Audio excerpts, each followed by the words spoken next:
বাংলাদেশ হেরেছে তৌহিদ হৃদয় এবং আফিফের যে পার্টনারশিপ, সে পার্টনারশিপে অনেক বড় একটা ডট বল খেলেছে। আপনারা জানেন হয়তো 23 ওভার থেকে যখন লিটন দাস এবং সাইফ হাসানের যে পার্টনারশিপটা ভেঙে গিয়েছিল, সে পার্টনারশিপের পরে কিন্তু প্রায় 12 থেকে 13 ওভার পর্যন্ত কোনো একটা বাউন্ডারি আসেনি এবং প্রত্যেকটা ওভারে কিন্তু 1-2 1-2 এবং সর্বোচ্চ যদি আপনারা চিন্তা করে দেখেন অ্যাভারেজ 3 রান করে নিচ্ছিল।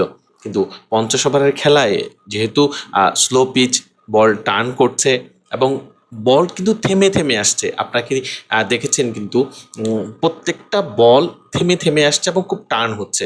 তো সেক্ষেত্রে ব্যাটসম্যানের উচিত ছিল প্রত্যেকটা বল সিঙ্গেল খেলা। হ্যাঁ, ঠিক আছে।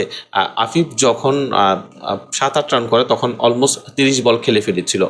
সেই সাথে কিন্তু তৌহিদ হৃদয়ও কিন্তু 30 বলের বেশি খেলে ফেলেছিল।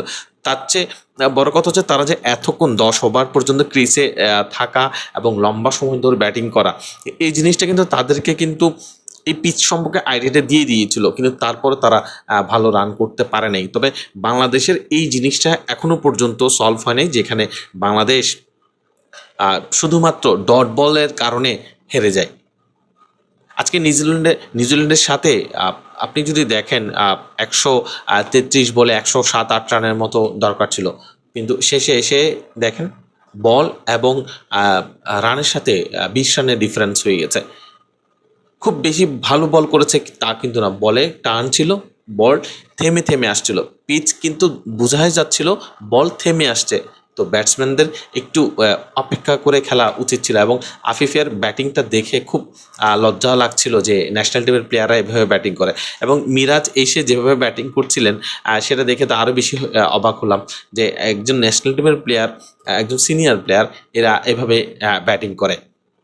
নিউজিল্যান্ডের প্রত্যেকটা প্লেয়ারদের একটা প্রশংসা করা উচিত। তারা যে বলগুলো যে বলগুলো 4 রান হওয়ার কথা ছিল সেগুলোকে 2 রানে কনভার্ট করেছে এবং 2 রান সেভ করেছে। আপনি যদি দেখেন প্রত্যেকটা যারা খেলা দেখেছে তারা আসলে বলতে পারবে প্রত্যেকটা বল বাই বল ওরা এত অসাধারণ ফিল্ডিং করেছে। 4 রান সেভ করতে তারা 2 রান সেভ করে ফেলছে এবং অনেকাংশ এটাও দেখেছি যে যেটা 2 রান হওয়ার কথা সে জায়গায় কিন্তু বাংলাদেশের ব্যাটসম্যানরা 1 রান নিয়েছে। এভাবে বাংলাদেশ ক্রিকেট যেখানে বেসবল নিয়ে এসেছে ইংল্যান্ড এবং অন্যান্য দলরা কিন্তু নিয়ে এসেছে, সে জায়গায় বাংলাদেশ এখনও অনেক পিছিয়ে আছে। আপনি চিন্তা করে দেখেন 248 রানের টার্গেটে যদি বাংলাদেশে এই অবস্থা হয়, সেক্ষেত্রে বাংলাদেশের ভবিষ্যৎ যে সামনে যে ওয়ার্ল্ড কাপ আসছে সেক্ষেত্রে কী হবে।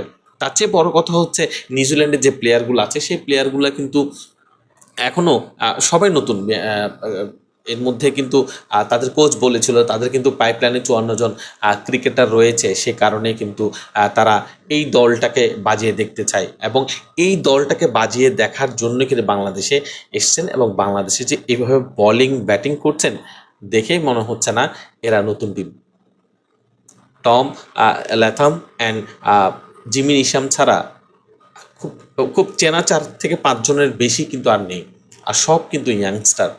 তাদের পারফরমেন্স দেখেন, তাদের পারফরমেন্সে বলে দিচ্ছে বাংলাদেশের হারার কোন কোন জায়গায় হেরেছে। তবে সবচেয়ে বেশি ভুল হয়েছে তৌহিদ হৃদয় এবং আফিফ হোসেনের যে পার্টনারশিপটা, সে পার্টনারশিপের কারণে কিন্তু বাংলাদেশ হেরেছে।